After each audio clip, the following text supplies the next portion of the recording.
Diasco Foot, miroir du football de la diaspora congolaise.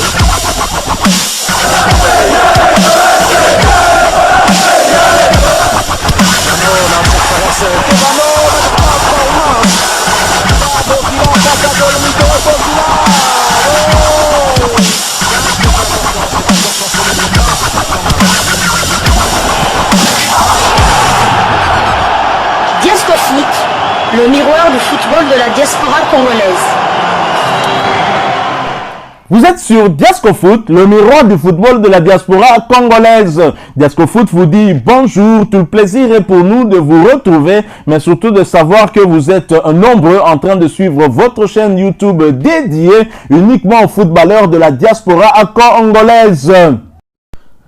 Time is up, c'est l'heure de partager avec vous quelques informations que nous avons pu récolter pour vous, informations concernant certains de nos internationaux ou des binationaux qui ont eu à jouer. Nous avons en tout cas des nouvelles à vous donner ce jour et le numéro d'aujourd'hui nous emmène du côté de la Belgique où Matumona Zolaroum s'apprête à faire son retour sur les terrains belges après avoir fait les beaux jours du FC Bruxelles dans un premier temps et de Mons.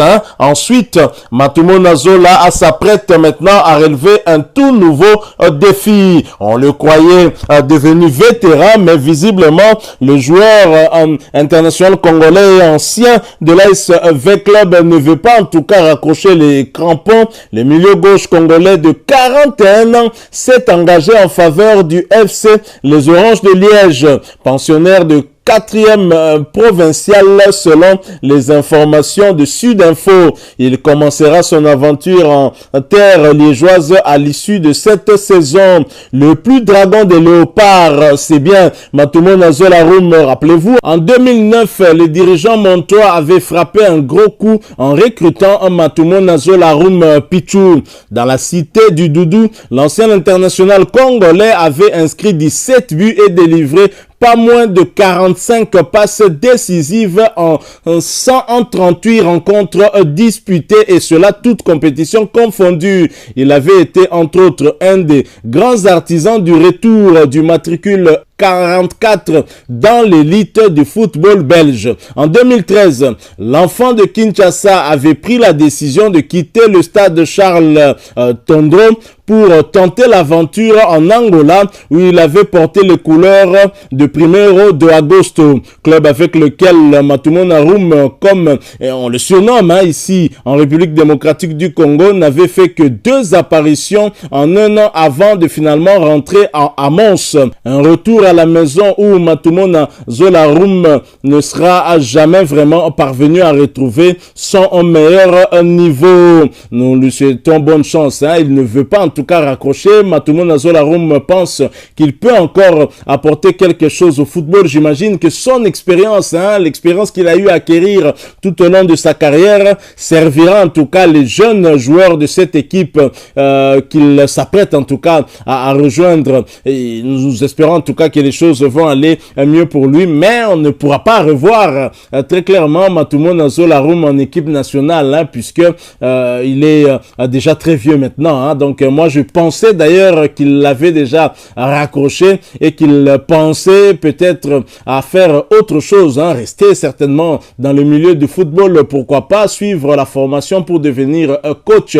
Mais Matumona Zolaroum pense que son physique peut lui permettre encore de continuer peut-être une année ou encore 2 ans de suite. On verra. Ces dernières années, en tout cas, on remarque de plus en plus que les joueurs raccrochent en tout cas vraiment le plus tard possible. Là, on voit Zlatan, la quarantaine, qui continue à jouer. Il y a Cristiano Ronaldo qui s'approche des 40 ans, Lionel Messi également, et qui continue toujours à donner du plaisir à leurs nombreux fanatiques et surtout aux amoureux du football. Nous restons en Belgique toujours. Cette fois, nous allons du côté de la 2e division où Keres Massangu et Royal Excel Virton s'enfoncent un peu plus après un revers face au club NXT de William Simba. Keres Massangu et Royal Excel Virton sont allés s'incliner sur le terrain du club NXT sur le score de 0 but contre 1. C'est la réserve du club de Bruges, il faut le rappeler. Et cette équipe chère au Congolais William Nsimba, cela c'était pour le compte de la 21e journée du championnat belge de deuxième division. Les deux jeunes joueurs congolais ont bien évidemment pris part à cette explication en faisant leur apparition en seconde période. C'était un match serré qui aura mis du temps à se dessiner et la décision ne se fera que dans les 10 dernières minutes où l'unique but de la partie sera inscrit. C'est une très belle opération, bien évidemment, pour les Brugeois qui confortent leur positionnement alors que la situation se complique davantage pour leur adversaire du jour. Au classement, pour le moment, le club NXT occupe la 4e position avec 35 points, tandis que Virton est 12e et Lanterne Rouge avec 14 petits points. Pour la prochaine journée de ce championnat, le club NXT croisera le Football Campus, tandis que Virton croisera la réserve de Genk.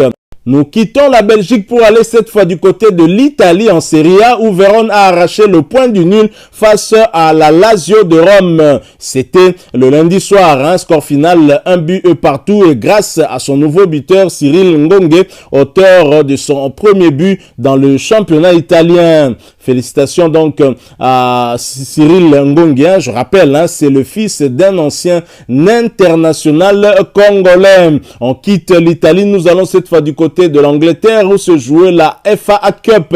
Ça passe pour Burnley. Burnley s'est imposé face à Ipswich Town sur le score de 2-1 grâce à un but inscrit par Nathan Antela dans le temps additionnel. C'était plus précisément à la 94e minute. L'ailier anglais était également auteur du premier but de son équipe. Grâce à cette victoire, les Clarets accèdent au 8e de finale de la Coupe d'Angleterre. L'international congolais Samuel Bastien était titularisé pour cette rencontre, mais il a dû céder sa place à la 69e minute. Toujours en FA Cup, Luton Town surpris par une équipe de League 2 qui correspond en tout cas à la 4e division anglaise. Le club de Luton Town, équipe évoluant en Championship des deux anglaises, s'est incliné sur le score de 3-0 face à Grimsby Town, équipe de 4e division hier soir. C'était dans le cadre du 4e tour de la Coupe d'Angleterre. À l'aller, les Hatters avaient concédé le nul à domicile, 2 buts partout. Score cumulé fait 5-2. Ils sont donc éliminés de la compétition. L'international Peli Rudok Mpanzu n'avait pas été titularisé pour ce match. Il a néanmoins fait son apparition en jeu sur la pelouse en seconde période. Nous continuons toujours avec ces quelques news que nous avons prévues pour vous. Nous quittons l'Angleterre. Nous allons cette fois du côté de l'Allemagne. Mais nous y allons après cette courte pause. Diaspora Foot, le miroir du football de la diaspora congolaise. En Allemagne, on jouait le 8e de finale de la Coupe d'Allemagne. Sandhausen a sombré à domicile face à Fribourg sur le score de 0-2. Kinsombi a joué toute la rencontre pour sa 5e fois consécutive. Quant à son frère David Kinsombi, il n'avait pas été titularisé pour cette rencontre. Il a débuté sur le banc, mais il a fait son entrée en jeu à la 89e minute. Sandhausen est donc éliminé par le club de la Bundesliga, première division allemande. David Kinsombi, après cette rencontre, à 1643 minutes sur les 2070 en termes de temps de jeu, il a inscrit 6 buts et il a délivré 3 passes décisives. Il a donc participé à tous les 23 matchs de son équipe, alors que son frère Christian a, quant à lui, en termes de temps de jeu, 1486 sur les 2070.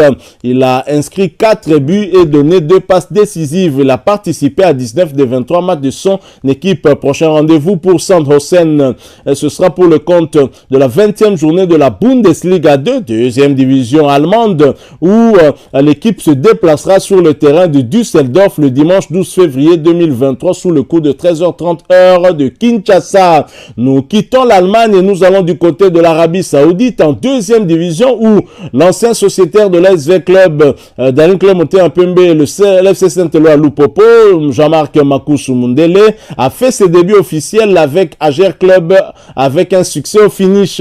Jean-Marc Makousou Mundele Ager Club se sont imposés devant la formation d'Al Faisali en match comptant pour la suite de la 20e journée du championnat. Victoire étriquée, mais victoire quand même, 1-0. L'attaquant international congolais disputait son tout premier match sous ses nouvelles couleurs depuis son retour du championnat d'Afrique des Nations et après avoir résilié son contrat avec le FC Saint-Éloi Lupopo. Une rumeur courait comme quoi il ne serait pas autorisé à jouer aussi longtemps que sa clause libératoire n'aura pas été soldée, ce qui est fait visiblement. L'ancien joueur de l'SV Club et Daring Club Monté-Apemba a été titularisé pour cette première, ce qui est une bonne chose. Il lui restera en tout cas maintenant à être prolifique, parce que si on l'a recruté, c'est certainement pour qu'il puisse inscrire des buts. C'est ce qu'il sait le mieux faire. Après cette courte victoire, ils occupent la 8e place au classement avec 28 points et vont se déplacer sur le terrain d'Al Riyad le mardi 14 février